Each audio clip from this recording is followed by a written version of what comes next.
Sir, Siachen war memorial पे माननीय कवि श्री माखनलाल चतुर्वेदी जी की एक कविता है जो कहती है, मुझे तोड़ लेना वनमाली, उस पद पर देना तुम फेंक, मातृभूमि पर शीश चढ़ाने, जिस पद पर जावे वीर अनेक। इन्हीं शब्दों को याद कर कर सियाचिन में हमारे जवान हों या शहीद कारगिल के सुरक्षा के समय पे हों या ऑपरेशन सिंदूर को लेकर हों या ऑपरेशन महादेव जो हुआ है, उन सबको याद कर कर नमन कर कर मैं उनकी शौर्य गाथा में उम्मीद करती हूं हमारा देश सदैव गाएगा।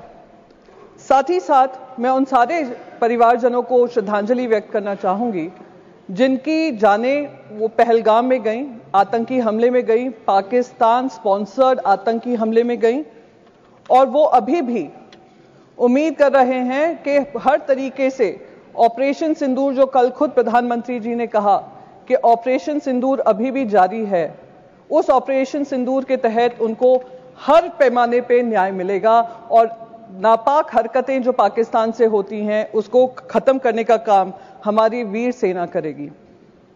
सर, कल प्रधानमंत्री जी ने ऑपरेशन सिंदूर के बारे में कहा वो अभी भी जारी है और मैं उनका शुक्रिया अदा करती हूं कि उन्होंने देश को याद दिलाया कि ऑपरेशन सिंदूर में जो हमारी सेना ने किया वो अब तक खत्म नहीं हुआ है, हम इनकी नापाक हरकतों को खत्म करेंगे।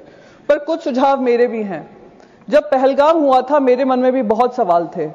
2 हफ्ते पहले वहां पे गृह मंत्री जी गए थे और उन्होंने कहा था आतंकवाद को बिल्कुल समाप्त कर दिया है।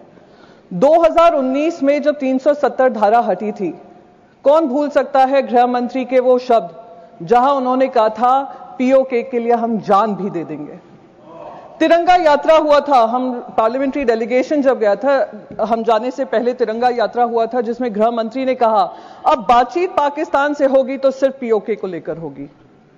तो जब ऑपरेशन सिंदूर जारी था और अचानक से उस पर फुल स्टॉप लगा, मन में सवाल तभी भी था कि क्या हुआ जिस वजह से हमें ये सीज फायर करना पड़ा, क्योंकि हम सिर्फ पीओके की बात करना चाह रहे थे।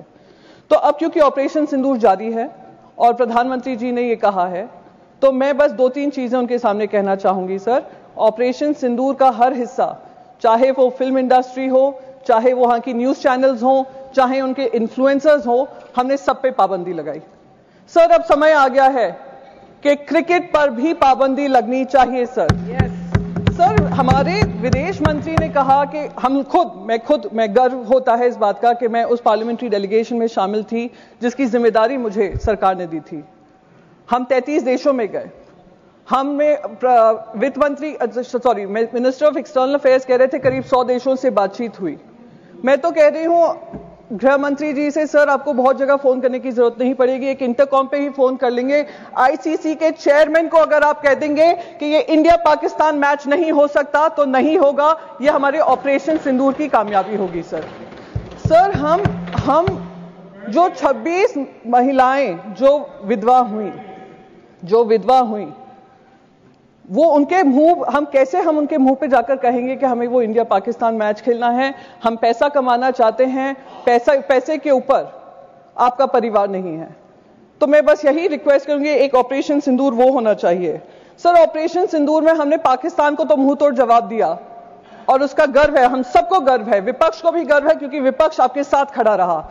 जिन लोगों को एंटी नेशनल कहा गया था 2014 से, उन्हीं ने देश का तिरंगा सबसे ऊपर लहराया विदेशों में जाकर। मेरे को उसका गर्व महसूस होता है। सर, पर जो हमारे यहां पर पहलगाम को लेकर इंटेलिजेंस फेलियर हुआ, उसकी जवाबदेही किसी ने ली? सर, क्या हमारे इंटेलिजेंस चीफ का इस्तीफा मांगा गया? जी सर, मैं खत्म ही कर दूंगी, मैं ज्यादा समय नहीं लूंगी। सर, बस 20 सेकेंड में खत्म कर दूं। सर, उस इंपॉर्टेंट मिशन का हिस्सा थी। इंटेलिजेंस फेलियर जो हुआ उसके तहत किसी ने भी इसकी जिम्मेदारी लेते हुए इस्तीफा लिया। इस्तीफा होने चाहिए सर, तब तक ये ऑपरेशन सिंदूर कंप्लीट नहीं होगा जब तक आउटसाइड वर्ल्ड को तो हमने पाकिस्तान को 2 टूक जवाब देकर अकाउंटेबिलिटी तय की, जब तक इंटरनल अकाउंटेबिलिटी हम तय नहीं करेंगे। 20 सेकंड हो गए। जय Hind, thank you very much.